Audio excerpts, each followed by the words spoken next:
Hey gamers, welcome to another New World Dev video. I'm your host today, Tina, joined by Scott Lane.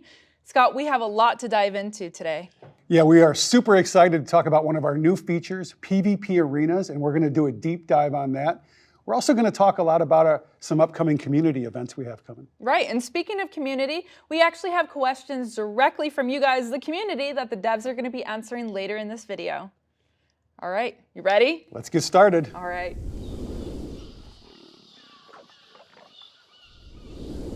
This next segment is about PvP arenas, something that both the team and the players are really excited to talk about. So let's dive right in. I have Scott with me, and then on remote, I have Dave and Mike. All right, Dave, I'm handing it off to you to tell us more about the PvP arenas. All right, well, 3v3 PvP arenas are finally here. We're going to have it in the May build. Really excited about this. It's basically on-demand PvP, so you can just jump into the game, go to the mode screen, press join queue, and get yourself put into a match very quickly.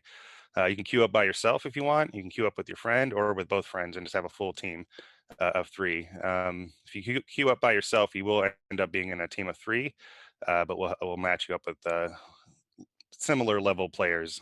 So we do have level bands in our queuing system. So from 20 to 29, 30 to 39, and so on. If you do end up joining into a group with a higher level player, so you're level 20 and you're in a group with a level 60, you will be in the level 60 band, just so you know. We're going to go with the highest level player there. We have a lot of little neat things we've done with this one where we've actually added it so when you join into the match, you're going to get consumables that are given to you so you can use those in the match. You don't have to buy your own consumables, any of that kind of thing. So it should be really easy for the player to just jump in and play. You also don't take any durability damage. And yeah, it's we also, the one big thing we also have is we have an arena announcer in there, so you're gonna have some play-by-play action calls as you're in the match, kind of yelling and screaming at you about what's happening. So it's pretty fun. I'm very excited about that. Yes, I assumed you would be. But yeah, I think we're there. And then the big thing about the PvP arenas this time is that we are also bringing out the PvP rewards track at the same time, which is going to go directly with the arenas and all the open world PvP and the other PvP modes. I got a question, Dave. Yep. Who wins in a match, you or Mike? I think we're pretty close in skill. I think right now probably a little better. Probably played a few more of them than he has, but we're pretty close in skill. I don't know what the new OP tactics are, as they say over in your side of the world. But I adapt very quickly. So I'll have to find out more from Chris. Dave, what weapon are you playing a lot when you're using what are you using a lot when you're playing in these now? Right now, I'm using sword and board. I just enjoy playing with that, and then I'm also using the Warhammer. Those are 2 of my favorite right now. I am using a little bit of blunderbuss. It's just super fun to play with, so we definitely get that in there. And then I'm also, speaking of new weapons that I'm trying out a little more, the bow. We did a little revamp of the bow this month also. So if you're a bow user, definitely get out there and try it. It's much more fluid than it used to be. Really fun to use. Awesome. All right. Well, I mean, speaking of fights between the guys, let's talk about rewards. Dave, do you want to touch a bit more on the rewards? Yeah, sure. We now have a rewards track for PvP. And so basically what happens whenever you are in a PvP contest of any nature, you're going to get rewards for killing and being a part of killing somebody. So you're going to get, there's 2 main tracks, 2 main things. You get the XP, the PvP XP, and then the salt. And salt is our currency for this. So the more XP you get, you're going to open up tracks that have rewards that you can buy with your salt. And then you just can continually do that, and we're going to let you go through many different levels there to get there. Lots of cool rewards, different armors, some PvP only perks, things of that nature are in there. We're going to have a lot more info coming out with this before it's actually released to the public, but it's a really fun system. It gives you a reason to go in there and just start fighting each other. All right, so now that we have Mike here, Mike, I have a question for you about mutators. Let's go into some of the new mutators. Oh, well, sure. Well, kicking off mutators in this upcoming release, the Depths. The Depths is going to get mutated, finally. Due to popular demand, we're releasing more mutated expeditions, and this is the one that's going to kick things off. And we know how much everybody loves to fight against Thorpe, so I'm very excited to see how people fare against that fight. I know I'm fantastic in in this series of mutations. So I'd love to see how other people are faring during our PTR. But we have 3 new mutations that are also going to get cycled into the mix. So the first one is called Overgrown. This mutation focuses on nature damage and resistances. So it adds effects like Toxic, which is like a pull that'll track down players, and Compost, which turns trash into healing areas for your allies. And then the next promotion we have is Barbaric, which focuses on physical damage. So it adds Berserk, which is an enrage effect, and then Shattering, which deals stamina damage. So that's going to be a big one to deal with if you're a tank. And you're just trying to absorb as much of the attack as possible for your team. And then lastly is a new curse. It's called Fiendish, which kind of focuses on the nocturnal, if you will. So it adds Weary, which weakens players with a rend and then makes them vulnerable to slows. And then Blood Offering, which stacks damage over time. So these 3 will start cycling in with all the rest, so they'll have different combinations that you get to experience. And along with all the new mutations, and then you have the Depths, which is going to add brand new bespoke rewards. So it should all be one really fun package. I'm super excited to get, when you're leveling, the Depths was one of the more fun expeditions. And to now get to go back and play that over and over at 60 to get better rewards it's pretty cool. So Mike, I know one of our stats for the year was that Thorpe had killed more players than any AI. Have you had a chance to fight him at a high mutation, and how many times did you die? Let's see. I have not been able to make it to a high mutation. And I'll probably put the blame on me and not my team, so it's probably me. But I'm interested to see the stats as it rolls through PTR, as we're going to make typical adjustments to make sure it's in line with everything else. But I think the current champion, as of recently, of just murdering players is Isabella, our Tempest. Okay, and while we have you here, Mike, there's another topic that I wanted to bring up. The Varangian Knights, is that how we're saying it? Varangian? Varangian, yes, you have it right there, the second try. The Varangian Knights.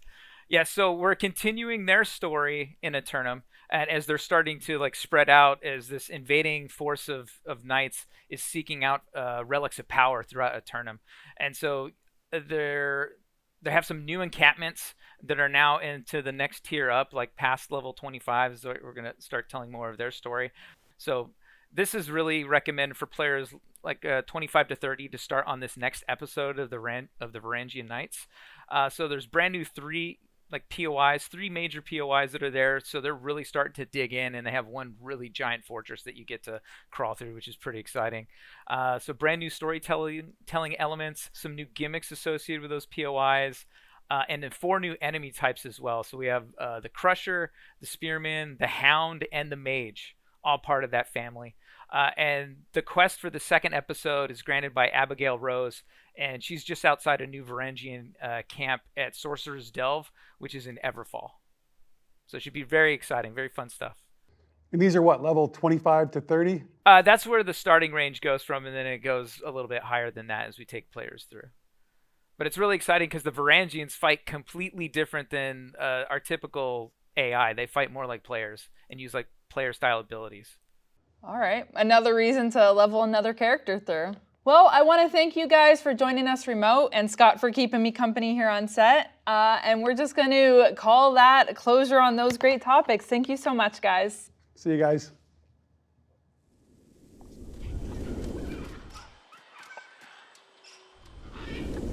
And now we're going to touch a bit on the upcoming events. Now, you may have a very familiar face. Greg has taken the time to come back and join us for a few questions. Welcome back, thank you. It's good to be back at the table, but from a very different perspective. I'm not asking the questions this time. No, that's your job. That's Yeah. Okay. And then we have Brittany, who is our community manager. So you're going to see her a lot on the forums and everywhere, actually. Everywhere. And then Katie. We love Katie. Katie is Katie's the best of us. Wow. Okay. That's Moving a on. lot of everyone. pressure. All right. So we're going to touch on, as I mentioned, the upcoming events, and we're just going to kind of jump around, and I'm going to keep you guys on your toes. So let's start right off. Katie, the first one's for you. Recently released regional and paid transfer tokens. Let's talk about it. Yeah, so the last time that we talked, we had mentioned that in our last update, that we were laying down more groundwork, that we felt good about it, and that we felt like we would be able to open those up soon, and we were able to. And so we've had tens of thousands of people transfer either intra-region, so across servers that are within your same region, or inter-region, so from like US East to EU Central, or from EU Central to AP Southeast. So it's been really exciting seeing the migration patterns of our players, but that was really cool. We did encounter one issue where people had tried to transfer and they were stuck kind of in a limbo for a little bit, just, you know, a stuck state. We were able to resolve that, and so we've been addressing that as it comes up, and we have a fix for that is in. So it shouldn't happen anymore. but yeah, so that was the only thing which was really helpful as a lesson learned. But we were really excited to see so many people going to the worlds that they wanted to go to. Right. I know people were talking about it constantly. So Yes. that's great. All right, Brittany, you're up. Let's talk about the Combat Academy series. Yeah, definitely. So for May, we wanted to really emphasize combat because we have the new PvP arenas, we have, you know, the new mutated expedition with Thorpe, and we just want to make sure that, you know, we're emphasizing combat for this month. And so we asked you, our community, to come up with helpful guides, your best clips, your best Twitch clips, where, you know, some of you were running away from crocodiles. I saw that. And so, you know, we had a blast watching through those, and we have a playlist on YouTube that's curated, and you can use a hashtag New World Combat Academy to search those up, see if you missed any. Yeah, and if you're in the creator program, we also sent an email out to all the members of the creator program that they can, how to submit their favorite clips and stuff so we can showcase them. Yep. And speaking of creators, Greg, let's dive right in. Devs versus creators, what's going on with that? Yeah, so like you said, with that new arena system, we wanted to be able to showcase that new feature, and how best to do it than working with content creators on Twitch. We have it's going to be a weekly series, and the way that this video is going to go is probably going to release a little bit. It's starting tomorrow, Greg time, like this time. But you might be watching it in the future. Yes, today, Greg. Experience this now. Exactly. So it's But the first one. today, Greg. The first one is on the 12th. For today, Greg, is tomorrow. Okay. And then the next one's gonna be on the 19th, and then the final one's gonna be on the 26th. Okay. So it's 3 content creators versus 3 of our devs. They're going to be playing 5 rounds, 5 matches of the PvP arena, and we'll see who can take who. So I got a question. Yes. Who do you think is going to win? Is it going to be like a 2 versus 1, like devs creators, or you think it's going to be the other way around? I mean, we've got people like Danith and Baggins and Redbird are going to be on the first team. They're slayers, so I would be worried if I was on the dev team. Well, the dev team uses Slayer script, so Yeah, keep an eye out for, what's up, Greg? God mode, instant mode, yeah. No, we are specifically not playing on a build that is going to tempt us. Yes. To use our debug command. Oh, and another point for the creators versus devs thing is there's going to be an exclusive Twitch drop that's going to go along with that. Okay. So if you're watching the devs versus creators, it's going to be on the creators' channels, but then it's going to open it up directory-wide. And the Twitch drop for this time is actually really unique because it's a battle chest filled with PvP-specific things. So you're going to find things in that chest that are going to help you in PvP and in arenas. You can collect up to 3 chests, so if you tune in for each of the 3, then you can get up to 3. Yeah, so go on Twitch and watch the content creators who are involved, and then it's going to go directory-wide for, I believe, 48 hours. Okay. And then it's going to go away, then it'll come back for the next event, and then go away and come back for the next Gotcha. event. All right. So But technically, when this video releases, you only got 1 more chance to get this Twitch drop. I bet a lot of these people are like, reading the great article we wrote and the social posts and stuff. They're on it. Oh yeah. But yeah, They're on it. The 26th, that's the last one. Got it. Mark your calendar. All right. Well, Brittany, back to you. Let's talk about the upcoming PvP World event. Yeah, definitely. So we had a blast going into the PTR and testing out arenas. I'm not sure if you saw, but Anwin, Trevzor, and I were, getting decimated in the PTR. You're just showing them how to win. Exactly. It's fine. We tested out It's the fine. Ring of Fire. We made sure that was working, and then we all got demolished. And so, that's how it goes when you are playing ranged. The odds were in your favor, so I don't know what happened there. You know what? I tried. And so we had a blast. And so we want to make sure that when, the live game goes live, we get to experience it with all of you. So we're going to be hopping into a bunch of various servers. We're going to be, letting you know ahead of time in the forums when we are going to be expected to be in these worlds. So maybe you'll catch us in there, maybe running some PvP missions, maybe flagging up for some war Outpost Rush. So I'm going to put a petition in that this entire time you are PvP flagged. Killing me. Killing me. Killing me softly. Yeah, Anyway. Yes, literally. It's got to happen. Yeah, now I know. It's got to put it out happen. there. Yeah. Well, I mean, the players are constantly asking how they can fight the devs, so here we go. All right, so the next thing on our list, Katie, this is for you, the XP extravaganza. Tell us more about that. Yeah, so we are not going to be doing a big update in June. Let me just put that out there. So we're going to still have our weekly updates. Some of those might be a little bigger than our former weekly updates. And so during this time, we want to make things kind of fun and exciting and keep the party going for the players. So we have the XP extravaganza where you're going to have the opportunity. Please tell me it's actually called that, right? I mean, internally, I don't know what we're calling it externally, but now we have to call it yeah, I know. extravaganza. Have to. So you guys are here for the planning session. Look at that. We'll workshop it. We'll workshop it. Double XP reiteration, They're going PvP. They're explosion. flagging. We're calling it XP extravaganza. It is what it is, my friends. So Explosion. during the month of June, just like the folks that had participated in our double XP weekend previously, where we had double XP on weapons, double XP on your character progression. This time, we're opening that up to double XP on refining, on those skills, on gathering, on those skills, and we're also opening it up for weapons. So there's a lot of excitement for June. We had the weapons previously, but we did not have it for the other trade skills.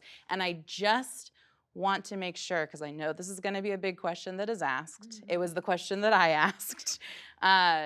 Fishing is included. Oh, thank God. So you will get your fishing double XP. You'll get that trade skill increase, and I expect to see everybody. I know what I'm doing for the rest of the week. I will be reviewing the data. And speaking of data, ma'am, you want to go into some fun stats before we wrap up? Let's go. We love fun stats. So since we released the Tempest expedition and the mutation, I want to let folks know that as far as the AI that have killed the most characters, Neshatun is at the top. Neshatun has killed over 400,000 characters. Nice. And right behind him is Isabella. And Isabella has killed just over more than Thor. Just over 200,000 players. Wow, go Isabella. So very exciting. And I did want to bring up some additional information, but I'm going to have to reference my notes. Nobody look. So I wanted to give players, because it's something that I personally really like, to figure out who can do things the fastest. And so I wanted to give the players some insight into what the fastest M10, so the 10th mutation, already the fastest completion times for our mutated expedition. So starting things off with Dynasty, the fastest run of an M10 was 21 minutes and 48 seconds. Wow. Garden of Genesis was 13 minutes and 1 second. Wow. Laz was just under 25 minutes. We are actually, it's kind of like in a race where you're like looking at the photo finish. We have some reports that we haven't been able to validate in data that we are still looking into. So keep running this, but we have a report of one potentially being 19 minutes for that. And then 19 minutes just to like get through the I know, door. an I know, right? right? Okay, don't say that though. So, and last but certainly not least is our newest expedition in the M10 for Tempest. That has taken 27 minutes and 12 seconds. So to what I'm complete. hearing is we gotta bump those up. Well, Gotta make it I mean, harder. I would like to see players see just how fast they can get through that content, so I know which parts to bump up. No. And that was all off the top of your head too. That was Yeah, totally. yeah, No yeah. notes I didn't see involved anything. at all. incredible stuff. Well done. And I mean, that's the questions that I have for you guys today. So thank you so much for joining me and diving a little bit deeper into the community. Great to be here. All Yeah, right. good to be Thanks, back. guys. All right. Thank you.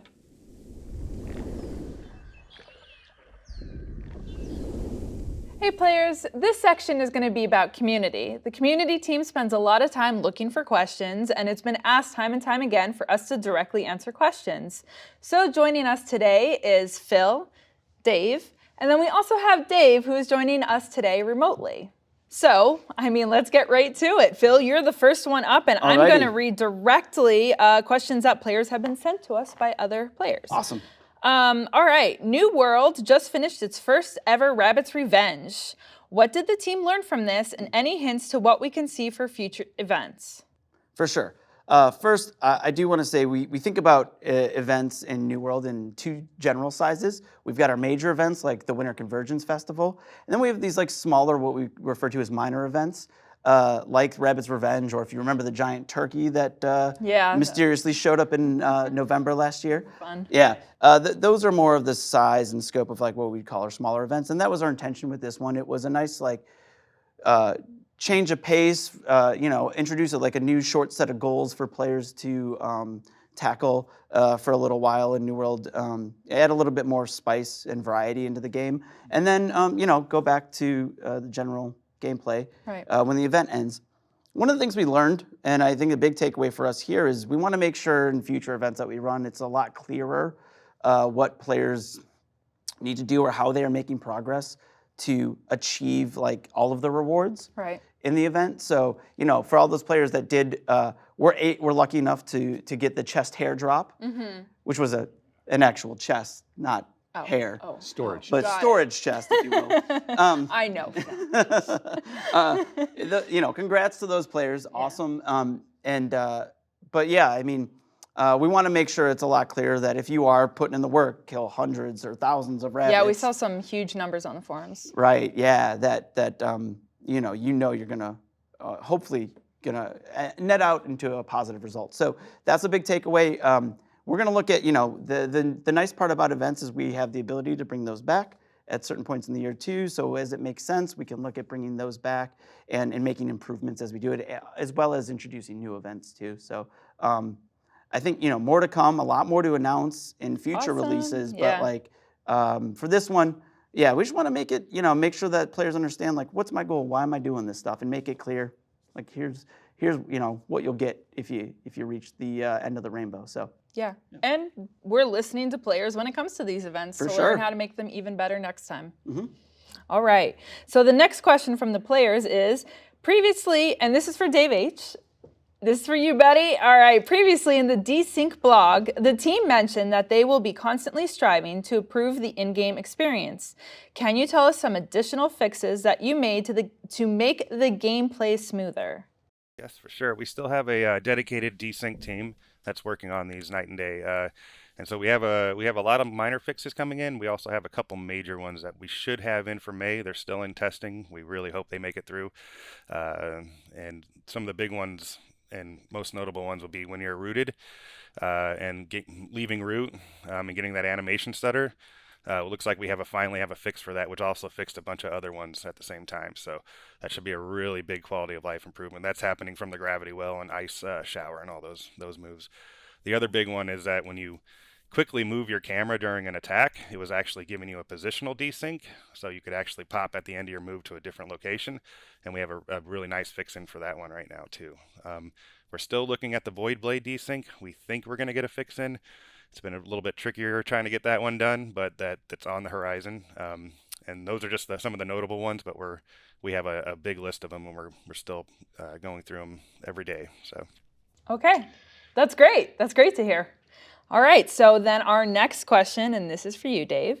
Crafting has always been an interesting feature within New World. However, some players believe it to be expensive. Are there any changes coming into the crafting to make it more viable?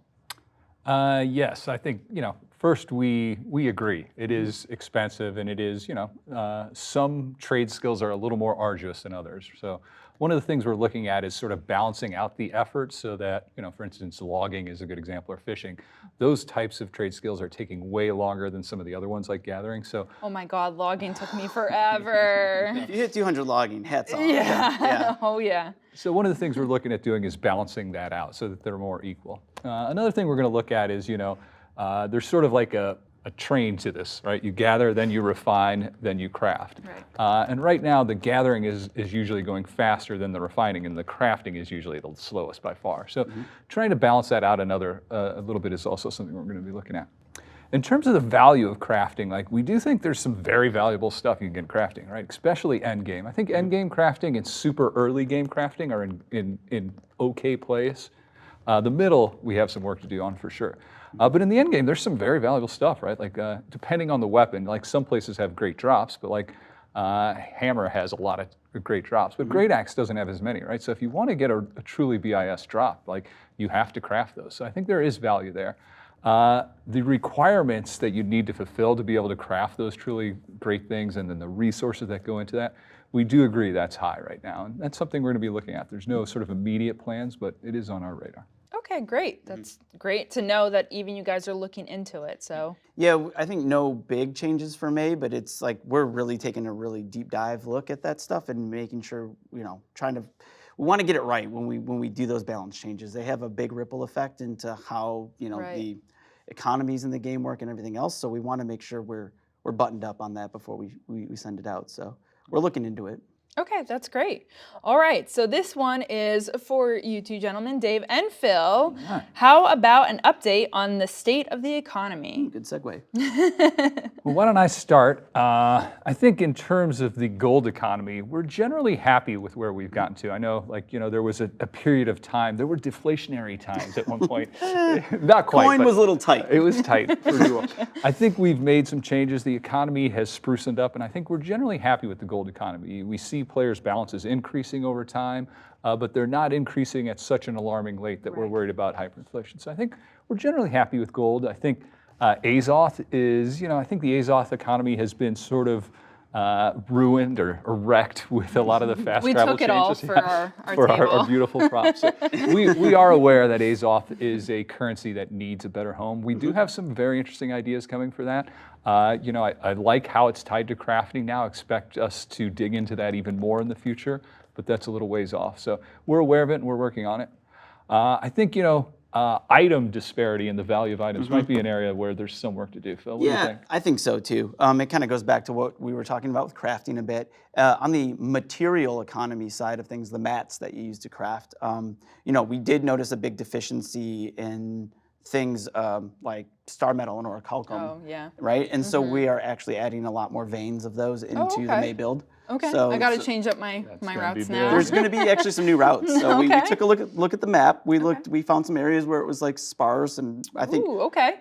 really good. So yeah, so that's actually be something to dig into for the players when the May build comes out. What are the routes now Right. for Star Metal Orichalcum? We didn't take any away. We didn't That's what I was change just those. going to ask. Did you take any away or We did switch not. any? We just added. We just added. So, Okay. so that should help that out. We are looking also at mid-tier hides and things like that as well. And so expect some changes in the future for all the different we're just balancing and tweaking and polishing. But we are definitely listening to all your feedback out there where you're having these pain points, and we're trying to find those ways to introduce, make it better in fun ways. I'm really excited for the new metal vein runs that we're adding. Yeah. All right. Well, thank you so much for joining me, guys. And that's it for the community. And that brings us to the end of today's video. I just want to thank everyone for joining us. We've gone over quite a few things, including the PvP arenas. We dove deep into the events and what we've learned from it, and answered some questions that the community has been really asking about. Yeah, it's been really fun working with the community and doing these videos, so we're really excited to provide them. And now it's just a matter of seeing like who can survive in the PvP arenas this month. It's gonna be a blast. It's exciting to see. All right, thank you everyone for watching, and we hope to see you next month.